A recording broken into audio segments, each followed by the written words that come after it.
예, 시장을 이기는 전략입니다. 시장의 열쇠를 쥐고 있다고 해서 키맨으로 통하는 분이시죠. 증권가 슈퍼스타 모셨습니다. KB증권 프라임센터 투자 컨텐츠 팀 민재기 팀장 나오셨습니다. 안녕하세요. 네, 안녕하세요. 예, 지난번에 나오시고 반응이 폭발적이었어요. 네, 요청이 빗발쳐서 이제 네네. 목요일 고정 출연으로 네. 저희가 이제 요청 드렸는데요. 네, 반응이 감사합니다. 좋았나요? 네, 저희 주위 분들 연락이 고등학교 동창도 연락들이 오더라고요. 상당했네요. 앞으로 네네. 이제 목요일 책임져 주실 텐데 네. 좋은 전략들 주시리라 네, 기대를 해보겠습니다. 시장부터 볼 텐데요. 시장 이제 안 나오신 동안 분위기가 좋지는 않았어요. 네. 코스피가 또 3천선 이탈이 됐고 오늘도 네. 회복 시도는 하려고는 하는데 잘 안 되는 모습입니다. 어떻게 판단하고 계세요? 네, 지난주에도 제가 이제 박스권 흐름을 말씀드렸던 것 같은데 당분간은 계속 그 박스권 흐름을 예상을 좀 하고 있습니다. 지금 이제 글로벌리 유럽 쪽에서 이제 코로나가 확산되는 움직임이 나타나고 있거든요. 예. 그래서 코로나가 3차 파동 이야기가 지금 나오고 있는데 만약에 유럽 쪽에서 코로나가 확산이 되면 유럽 경기가 좀 부진할 거고요.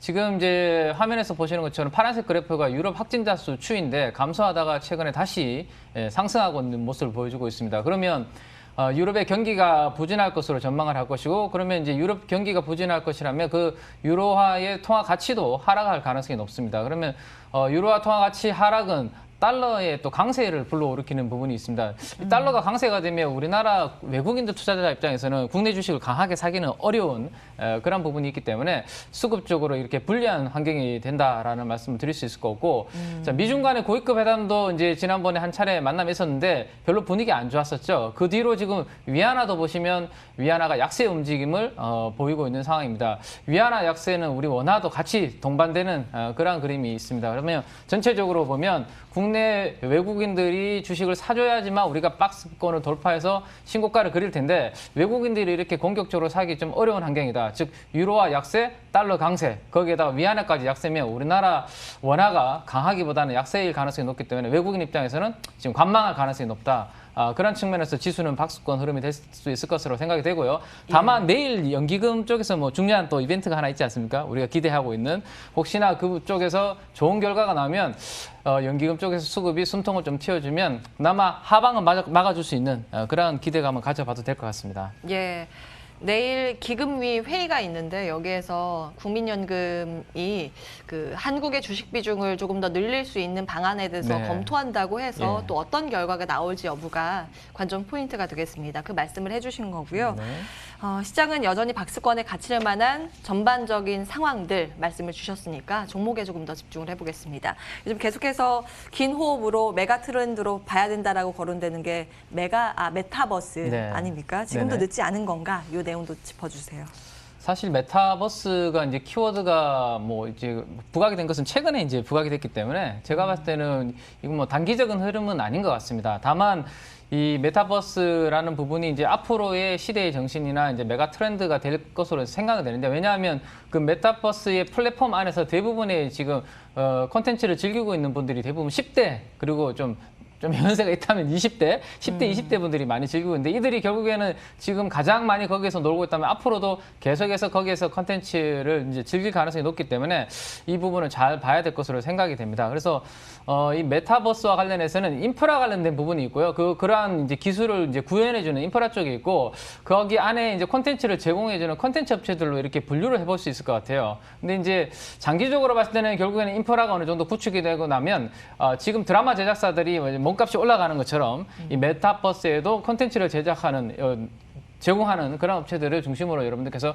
보실 필요가 있다라는 생각이고 다만 단기적으로 지금 미국의 금리가 살짝 주춤하고 있는데 이건 미국의 이제 분기 말 리밸런싱 때문에 채권을 매입하는 움직임 때문에 금리가 좀 쉬어가고 있는데 금리가 다시 만약에 좀 올라가는 그림이 된다. 이 메타버스 관련된 종목들은 약간 성장주적인 느낌을 가지고 있거든요. 예. 그때는 조금 오히려 그러한 움직임이 나타날 때 쉬어갈 때 제가 봤을 때는 좀 싸게 저점에서 사시는 게 좋을 것 같아요. 지금 올라갈 때 막 추격하시는 것보다는.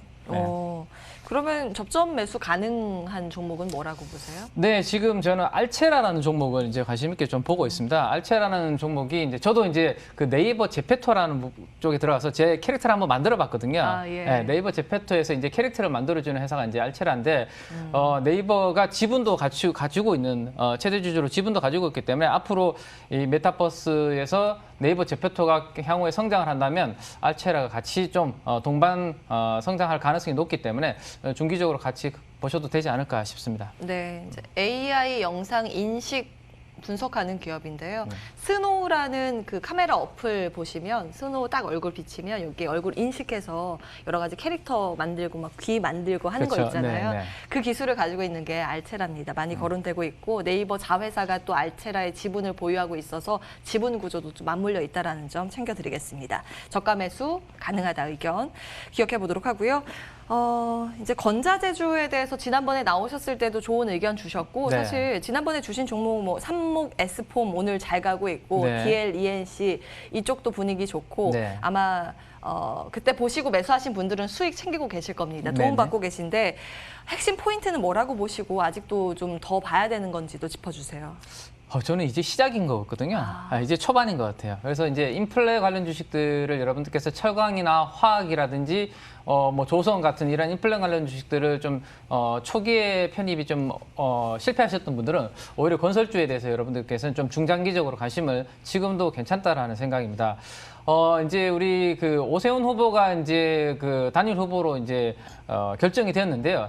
제 생각에서 만약에 4월 달에 선거 분위기가 이제 야권이 이기는 방향으로 간다면 결국에는 공공보다는 민간 주도로 갈 가능성이 높기 때문에 이 브랜드 건설사들의 움직임은 계속해서 잘 보셔야 될 거고 단기간에 이제 공급을 뭔가 어쨌든 내년도 대선까지 공급을 계속 늘려준다면 이 건자재는 계속해서 수요가 늘어날 수 있는 그런 가능성이 있을 것 같습니다. 그래서 잘 보셔야 되고 그 중에서도 그냥 단순하게 건자재 관련주라고 뭐 보실 게 아니라 좀 쇼티지가 나는 분야가 따로 있습니다. 쇼티지가 나는 분야들은 가격 인상이 한 20%, 30%씩 올라가는데 일반 건자재들은 그냥 뭐 한 5% 정도 올라가는 이런 움직임들이 있거든요. 가격 인상이. 그래서 같은 건자재 내에서도 가격 인상을 좀 많이 잘 하는 그런 업체들을 뉴스에서 잘 보시고 그런 걸 관련주 위주로 관심을 주시면 좋을 것 같고요. 그다음에 큰 그림상 미국과 중국의 인프라가 이제 투자가 시작이 되고 있습니다. 3월 중국 굴삭기 판매량 보니까 예상치보다 20% 정도 더 나올 것으로 지금 전망이 되고 있거든요. 그래서 이 기계 그다음에 굴삭기 관련된 밸류체인, 뭐 DY 파워라든지 진성 TEC 이런 종목들이 있는데 이 종목들을 제가 봤을 때는 바스켓으로 뭐 편입해 보시는 것도 괜찮을 것 같습니다. 예. 건설 중장비 쪽 DY 파워, 진성 TEC 말씀을 주셨고 저희도 계속해서 캐터필러 매출 비중이 높은 진성 TEC도 말씀을 드렸습니다. 거의 신고가 영역이라서 그 실적 추정치 나오는 것들 잘 보시면서 대응하셔야겠고요. 네. 자, 이제 건설 쪽도 이제 시작이다 하셨고, 예, 계속 이건 나오실 때마다 이제 언급을 해주시리라 생각이 들고요. 삼성전자 쪽 한번 볼게요. 5G 통신 장비 섹터 수주를 따내면서 이제 삼성전자는 이쪽 매출 비중이 큰 건 아니라 사실 수혜가 예상되는 건 그 아랫단에 위치한 통신 장비 섹터 아닙니까? 네. 이건 어떻게 보세요? 네, 원래 5G가 이제 코로나 때문에 투자가 지연되면서 1월달, 2월달 주가 움직임이 안 좋았었죠. 안 좋았는데 최근에 이제 삼성전자가 일본의 이제 1위, 2위 업체죠. NTT 도코모라든지 KDI 쪽으로 공급 계약을 체결하면서 5G 기지국 장비 부품 업체 중심으로 이제 강세가 나오고 있습니다. 자, 그 중에서도 제가 관심 있게 보는 종목은 이제 서진 시스템인데요. 서진 시스템의 반등이 최근에 가장 강하게 들어오고 있는데 서진 시스템은 삼성전자 향후로 RRH 케이스를 납품을 하고 있는 회사입니다. 근데 이제 삼성전자 외에 다른 고객사들 쪽으로도 확대 논의가 지금 있는 것으로 파악이 되기 때문에 향후에 실적 반등 기대감이 좀 있는 것 같습니다. 그래서 5G 관련주들을 제가 이제 애널리스트들의 이익 전망치를 쭉 이렇게 한번 체크를 해보니까 유일하게 서진 시스템만 향후 포워드 기준으로 그 계속해서 이익 전망치가 상향 조정되고 있는 그림이 나오고 있습니다. 그리고 밸류에이션도 다른 뭐 에이스테크나 KMW라든지 이런 종목들은 뭐 포워드 기준으로 퍼가 한 20배 정도에서 거래가 되고 있는데 서진 시스템은 아직 10배 정도 전후에서 거래가 되고 있고 이런 이제 실적 기대감을 이미 좀 파악을 했는지 2월 17일 날에 이 서진 시스템이 1,100억 규모의 CB를 발행한 적이 있습니다. 근데 그때 200억 정도를 최대 주주가 가져갔고요. 나머지 900억을 한 곳의 사모펀드가 가져갔습니다. 아마도 이들은 실적 성장에 대한 확신이 있기 때문에 아마 가져간 게 아닌가라는 생각을 해볼 수 있을 것 같아요. 그래서 1분기 실적 한번 지켜보는 거 재밌을 것 같습니다. 네.